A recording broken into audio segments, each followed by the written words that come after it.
मैं आदिकाल से इस पृथ्वी पर हूँ। मनुष्य ने ही मेरी उत्पत्ति की है।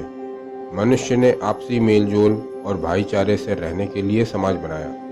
मेरे अंदर अच्छे और बुरे सब तरह के लोग रहते हैं। कुछ लोग समाज में अच्छे कार्य करते हैं और कुछ लोग अपने स्वार्थ और अहंकार को पूरा करने के लिए मेरे नाम पर दूसरों को नीचा दिखाने और परेशान करने जैसे घृणित काम भी करते हैं। मेरे पास मेरे अंदर रहने वालों के अनेक किस्से हैं।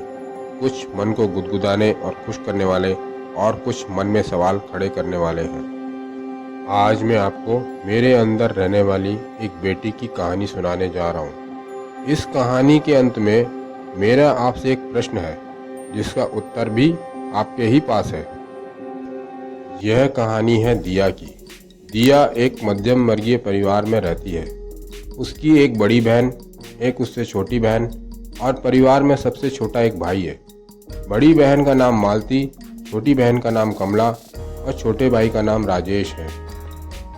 इस घर में दिया की स्थिति बड़ी विचित्र है। बड़ी बहन को माँ बाप बहुत लाड करते हैं क्योंकि एक तो वो घर में पहली संतान है और बहनों में सबसे ज़्यादा सुंदर भी है। उसके लिए सब कुछ पहले से होता है। दिया के पिता की तनख्वाह ज़्यादा नहीं थी, ऊपर से 4 बच्चों को पालने में बहुत मुश्किल होती थी। पैसों की तंगी के चलते दिया की ज़्यादातर इच्छाएं दबकर रह जाती थी। उसके हिस्से में ज़्यादातर बड़ी बहन के पुराने कपड़े ही आते थे। अचानक एक दिन मालती ने दूसरे धर्म के लड़के से शादी कर ली।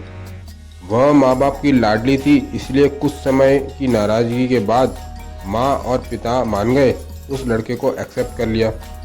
मालती को तो कुछ फर्क नहीं पड़ा, लेकिन दिया और छोटी बहन की शादी होने में अड़चन आने लगी। जहाँ भी शादी की बात चलती, मालती की शादी की बात पता चलते ही लड़के वाले मना कर देते। धीरे धीरे समय बीतता गया। दिया की उम्र 34 वर्ष की हो गई, लेकिन उसकी शादी नहीं हो पाई। फिर एक साधारण से परिवार में एक लड़के से उसकी शादी तय हो जाती है। लड़के के परिवार में भी उसके माता पिता नहीं थे। लड़के की उम्र भी 38 साल की थी। वो एक प्राइवेट कंपनी में मामूली नौकरी करता था। कुछ समय बाद दिया की तबीयत खराब होने लगती है। डॉक्टर को दिखाया तो पता चला कि दिया गर्भवती है, लेकिन उसके पेट में गांठें हैं जिससे बच्चा होने में बहुत मुश्किल जाएगी।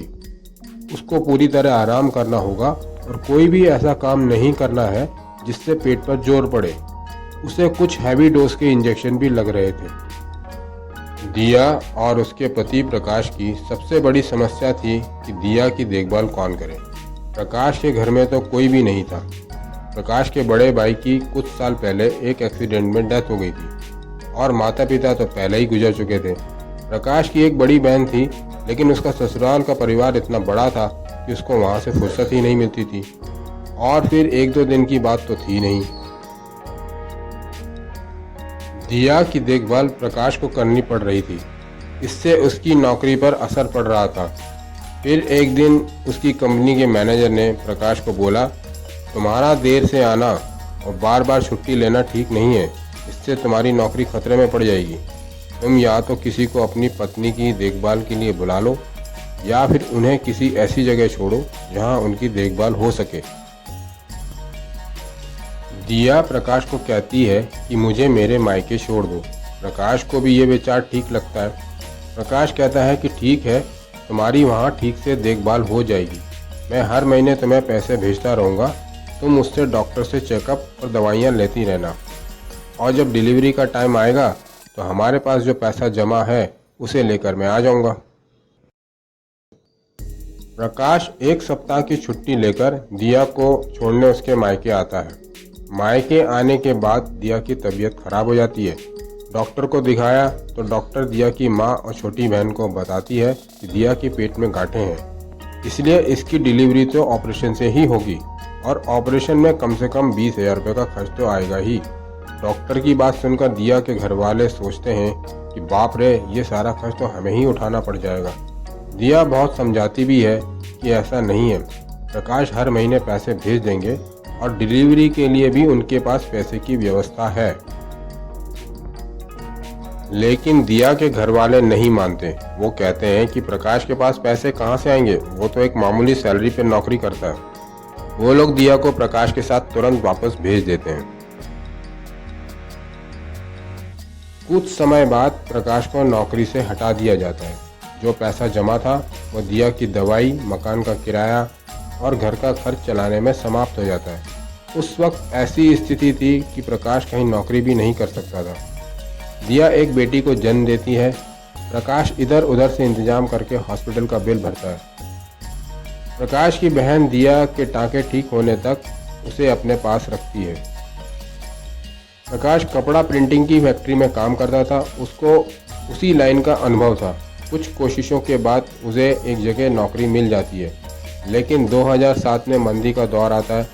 उसमें उसकी नौकरी फिर से छूट जाती है। दिया प्रकाश से कहती है कि ये बड़ा शहर है, यहाँ अब गुजारा करना बहुत मुश्किल है। हम लोग मेरे मायके चलते हैं, वो छोटा शहर है, किसी तरह से गुजारा कर लेंगे।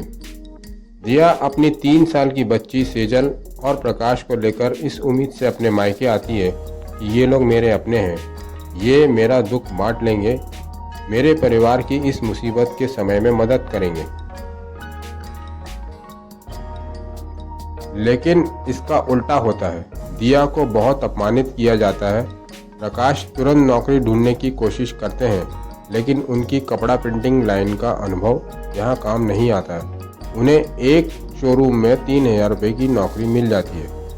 कहना नहीं होगा कि दिया और प्रकाश ने एक लंबा और कड़ा संघर्षपूर्ण समय निकाला। उनकी बेटी की पढ़ाई भी खराब हुई।